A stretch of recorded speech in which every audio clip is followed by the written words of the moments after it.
Welcome to all. आज हम लोग पढ़ेंगे एनिमल किंगडम। तो एनिमल किंगडम शुरू करने से पहले मैं कुछ इंट्रोडक्शन देना चाहूँगा कि taxonomic categories, kingdom, animal kingdom, plant kingdom, ये सब कैसे हुआ। तो पहले हम पढ़ेंगे टेक्सोनॉमिक कैटेगरीज। तो टेक्सोनॉमिक कैटेगरीज जो है इसमें बहुत सारे कैटेगरीज हैं, जैसे कि kingdom, phylum, class, order, family, genus, species. तो जैसे जैसे हम लोग किंगडम से स्पीसीज तक जाएंगे वैसे वैसे जो स्पेसिफिक जो है वो ज़्यादा होता जाएगा, मोर स्पेसिफिक होते जाएंगे। जैसे किंगडम में है उतना स्पेसिफिक नहीं हो पा रहे हैं, लेकिन जीनस तक आते तक हम लोग एक दूसरे को डिफ्रेंशिएट कैसे क्या करना है उसमें हम लोग आराम से पता कर सकते हैं। तो अगर हम लोग टेक्सोनॉमिक कैटेगरीज अगर हम लोग देखें एक तरह से, तो पहले हम लोग उसमें देखते हैं। चलिए इसमें टॉपिक डालते हैं एनिमल किंगडम। किसी ने रिक्वेस्ट किया था कि एनिमल किंगडम पर आप मुझे थोड़ा सा इंट्रोडक्शन, उसको थोड़ा डिटेल्स मुझे समझा दीजिए, तो उसी के बेसिस पर देखा जा रहा है। तो हम लोग इसमें थोड़ा सा देखते हैं टेक्सोनॉमिक कैटेगरीज को, कि मतलब कैसे कैसे कैटेगरीज हैं, क्या है क्या नहीं है। तो अगर कैटेगरी में देखें तो पहले हम लोग किंगडम, थोड़ी मेरी हैंड राइटिंग खराब है, not an issue. Phylum, class, order, family, genus, species, ये हमारे हो गए टेक्सोनॉमिक कैटेगरीज। और हम लोग को क्या पढ़ना है, एनिमल किंगडम। तो एनिमल किंगडम में एनिमल किंगडम, प्लांट किंगडम, ये सब जैसे हो गए किंगडम में। तो अगर हम ये चीज़ देखें, अगर हम लोग अप से डाउन जाते हैं अगर, तो हम लोग मोर स्पेसिफिक होता है। जैसे कि अगर स्पीसीज देखते हैं तो मोर स्पेसिफिकेशन, मतलब एक दूसरे को डिफ्रेंशिएट से इजीली कर सकते हैं। स्पीसीज में जाते हैं कि हाँ ये है, ये चीज़ है, आराम से इजीली। और लेस जनरल, जनरल जो होता है वो बहुत कम हो जाता है इसमें। तो हम लोग क्या लिख सकते हैं, मोर स्पेसिफिक अगर ऊपर से नीचे आते हैं तो, और लेस जनरल। यहीं अगर नीचे से ऊपर जाएंगे वाइसे वर्सा। ओके। तो चलिए हम लोग डायरेक्ट शुरू करते हैं प्लांट एनिमल किंगडम से, सॉरी एनिमल किंगडम से, ठीक है। तो एनिमल किंगडम के लिए शुरू करने के लिए पहले हम ये कुछ क्वेश्चंस हैं हमारे जो प्रीवियस ईयर के आए हुए हैं, तो उसमें कुछ डिस्कस करना चाहेंगे। जैसे एनिमल किंगडम में आते हैं बहुत सारे एग्जाम्पल दे दिए रहेंगे, फिर बोले जाएंगे कि आप ये कौन से फाइलम में आता है, फिर कुछ कैरेक्टर्स दिए रहेंगे कि हाँ ये कैरेक्टर्स कौन से एग्जाम्पल को मैच करता है, कौन से फाइलम को मैच करता है। ऐसे टाइप के बहुत सारे क्वेश्चंस रहते हैं, ठीक है। तो हम लोग इसमें स्टार्ट करते हैं। इसमें पहले होता है, जैसे इसमें अगर बात करें तो इसमें जो भी फीचर्स होते हैं इंडिविजुअल्स के, वो जैसे अरेंजमेंट ऑफ सेल्स हो गए, बॉडी सिमेट्री हो गए, नेचर ऑफ सिलोम हो गए, पैटर्न्स ऑफ डाइजेस्टिव सिस्टम हो गए, सर्कुलेटरी सिस्टम हो गए, रिप्रोडक्टिव सिस्टम्स हो गए। कुछ ये फीचर्स है जो एनिमल को क्लासीफाई करते हैं। तो हम लोग लिख लें कि कौन कौन से फीचर्स हैं जो क्लासीफाई करते हैं। तो मैं यहाँ पर आप वीडियो पॉज करके इस चीज़ को आप देख सकते हैं कि कौन कौन से फीचर्स हैं जो क्लासीफाई करते हैं, ठीक है। तो हम लोग पढ़ते हैं, शुरू करते हैं लेवल ऑफ ऑर्गेनाइजेशन में। अगर हम लेवल ऑफ ऑर्गेनाइजेशन बात करेंगे तो इसमें बहुत सारे मेंबर्स एनिमिलिया के आते हैं जो कि मल्टी सेलुलर होते हैं, ठीक है। और इसमें बहुत सारे ऑर्गेनाइजेशन ऑफ सेल्स होते हैं। जैसे हम लोग अगर बात करते हैं स्पॉन्जी की, तो स्पॉन्जी तो उसमें की जो सेल्स अरेंजमेंट होता है वो बहुत लूज सेल्स एग्रीगेट्स होता है, बहुत ईजिली बहुत लूज होता है उसमें जो भी सेल्स का एग्रीगेशन होता है, ठीक है। अगर हम लोग बात करें इसमें सिलेंट्रेट की, तो उसमें जो सेल्स की अरेंजमेंट होती है बहुत ही कॉम्प्लेक्स होती है, मतलब हार्ड कॉम्प्लेक्स होगी बहुत ही, ठीक है। तो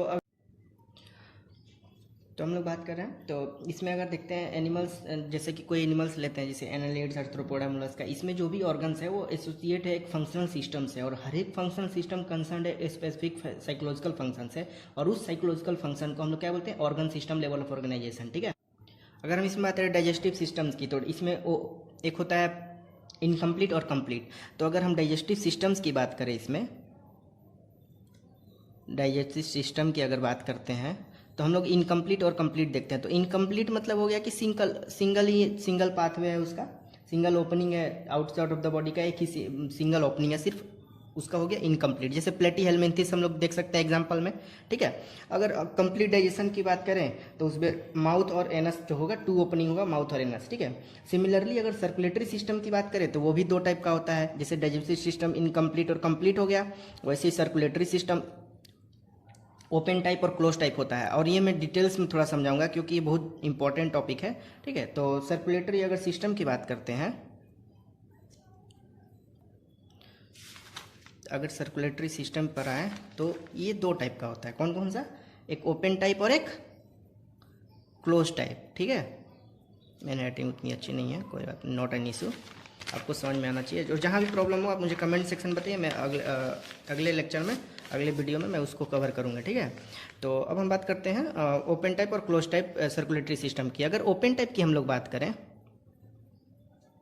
अगर ओपन टाइप की बात करें, चलिए दोनों को डिफ्रेंशिएट कर लेंगे, ठीक है।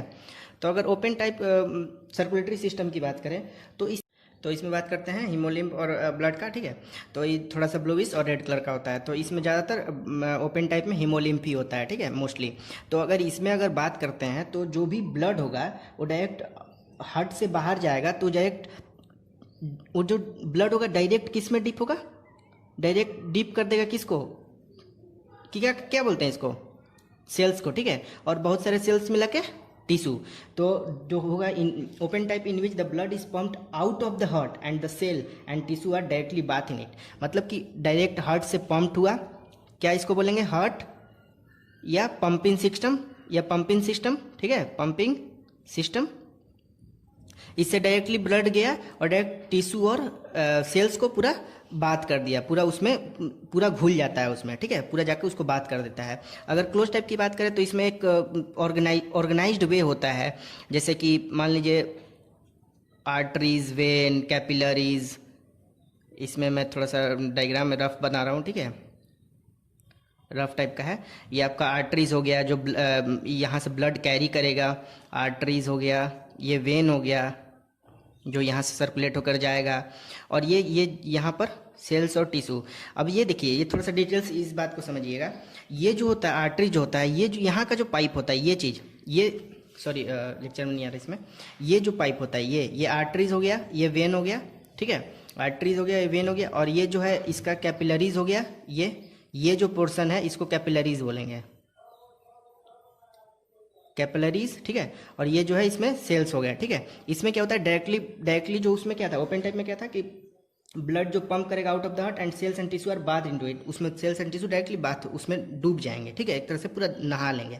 और इसमें क्या होता है, इसमें नहीं, इसमें सेपरेट होता है। इसमें ये जो पाइप आ रही है, ये जो आर्टरीज वेन, पाइप को आर्टरीज और वेन बोला जा रहा है। जो लेकर आ रही है हार्ट से, जो लेकर आ रही है उसको आर्टरीज, और जो लेकर जा रही है हार्ट के थ्रू उसको वेन बोलेंगे। और जहाँ पर यहाँ पर ट्रांसमिशन हो रहा है ब्लड का, तो यहाँ पे क्या होता है, यहाँ पे जो आर्टरी कैपिलरी जो होती है, यहाँ पे थिन लेयर होती है, थिन लेयर। इससे क्या होता है कि जो भी इसको इंग्रेडिएंट्स इसको चाहिए, यहाँ पर सेल्स को जो भी इंग्रेडिएंट्स चाहिए, मैं स्पेसिफाई करता हूँ यहाँ पर, आप थोड़ा सा समझिएगा इस चीज़ को। देखिए, ये समझ लीजिए कैपिलरीज है, ठीक है, ये आर्टरीज है।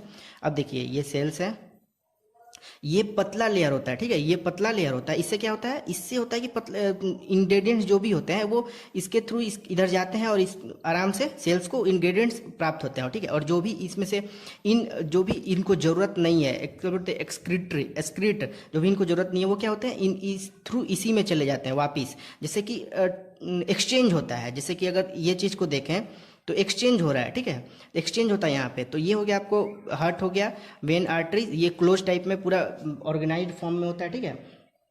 उसमें तीनों चीज़ होता है, आर्टरीज, वेन, और इसमें जो होता है उसमें ऐसा कुछ भी नहीं होता है, ठीक है। ये हो गया। और आपको अगर अब चलिए, ये हो गया ओपन टाइप, क्लोज टाइप। अब इसमें सिमेट्री की बात करते हैं एनिमल किंगडम में, ठीक है।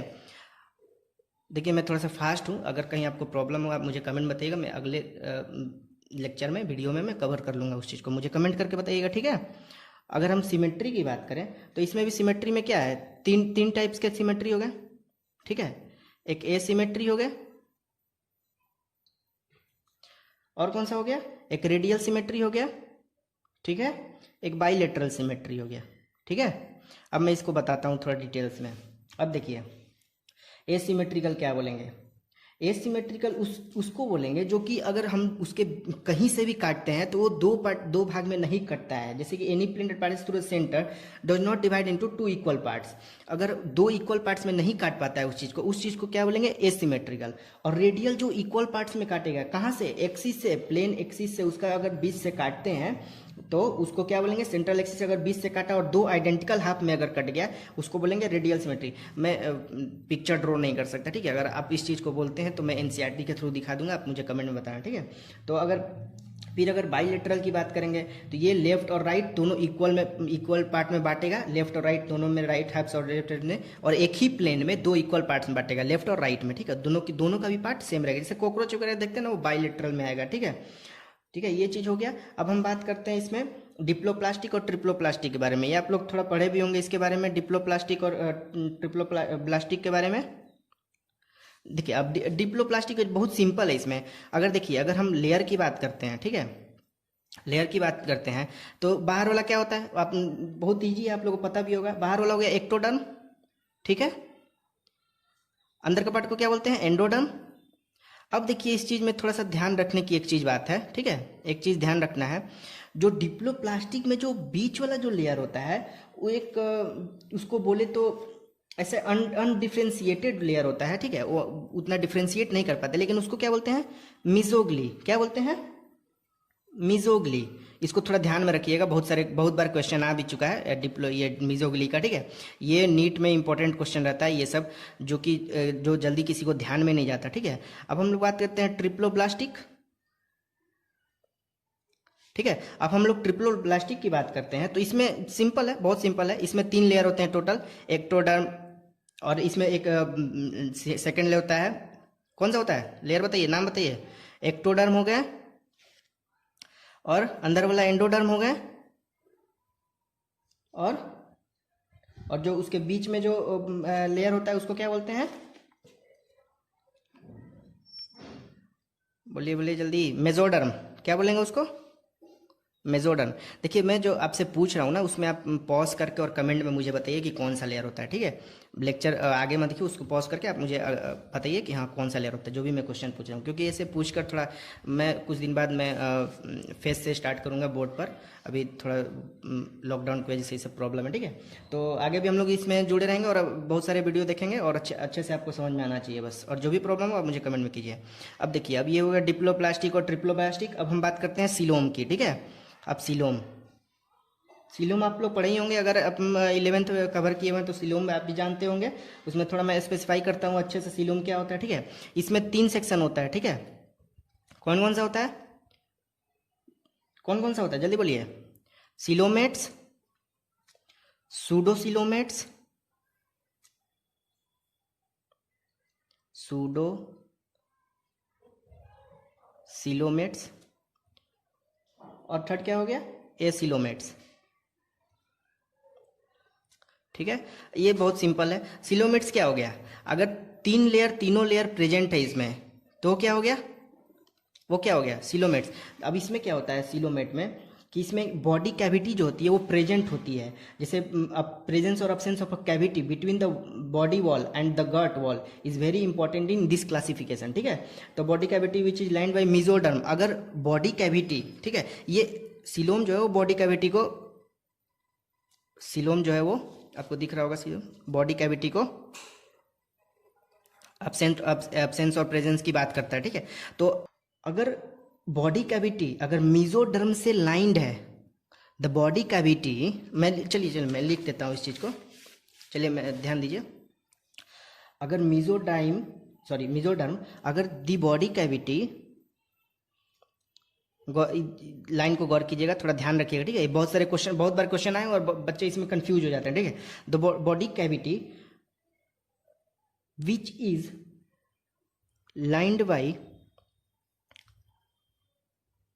मेसोडर्म, उसको क्या बोलेंगे, सिंपल है, सिलोमेट्स। क्या बोलेंगे, सिलोमेट्स। अब देखिए, अब इसमें सिलोमेट्स और सूडोसिलोमेट्स और एसिलोमेट्स, ये तीनों में कंफ्यूजन कैसे होता है। ये सिलोमेट्स हो गया, फर्स्ट हो गया। अब देखिए सूडोसिलोमेट्स में क्या होता है, सूडोसिलोमेट्स में क्या होता है, इसमें होता है ना कि बहुत सोचते हैं कि फॉल्स, मतलब कि सूडो मतलब फॉल्स हो गया, चलो फॉल्स मतलब गलत मेसोडर्म रहता है। नहीं, ऐसा नहीं रहता है, इसमें भी मेसोडर्म रहते हैं, लेकिन बॉडी कैविटी जो है वो lined, body cavity is not lined in mesoderm. Instead the mesoderm is present in scattered pouches. इसका मतलब ये हो गया कि ऐसा नहीं है कि मेसोडर्म लाइन नहीं रहता है। Mesoderm is present in scattered pouches in between the ectoderm and endoderm. इसका मतलब ये हो गया कि सिंपल फॉर्म में समझिए, अगर ये चीज़ लेयर है आपको सूडोडर्म के मैं बता रहा हूँ, तो इसमें जो भी मेसोडर्म प्रेजेंट होंगे वो स्कैटर्ड फॉर्म में प्रेजेंट होंगे, ना कि एब्सेंट होंगे। मेसोडर्म प्रेजेंट रहते हैं लेकिन ये स्कैटर्ड फॉर्म में प्रेजेंट रहते हैं, ठीक है। तो इसमें अगर हम इसका डिफिनेशन लिखना चाहें तो कैसे लिखेंगे, चलिए डिफिनेशन लिखते हैं। Body cavity is not aligned in mesoderm. क्या हो गया, body cavity is not aligned, body cavity is not lined by क्या, मेसोडर्म, बट या instead it is present in scattered form, ठीक है। It is present in scattered pouches या form, ठीक है। इसको क्या बोलेंगे, सूडोसिलोमेट्स। और एसिलोमेट्स मतलब डायरेक्ट एब्सेंट रहेगा, ठीक है। एसिलोमेट्स सिंपल है, डायरेक्ट एब्सेंट रहेगा, ठीक है। अब देखिए, अब हम लोग बात करते हैं मेटामेरिज्म, सेगमेंटेशन की, ठीक है। अब देखिए मेटामेरिज्म क्या होता है। मेटामेरिज्म बहुत सिंपल है, कन्फ्यूजन भी होता है लेकिन बहुत सिंपल है, ठीक है। मेटामेरिज्म मतलब हो गया आपको, जैसे मान लीजिए हम अर्थोम की बात करते हैं। मेरी ड्राइंग उतनी अच्छी नहीं, आप देखते रहिए थोड़ा।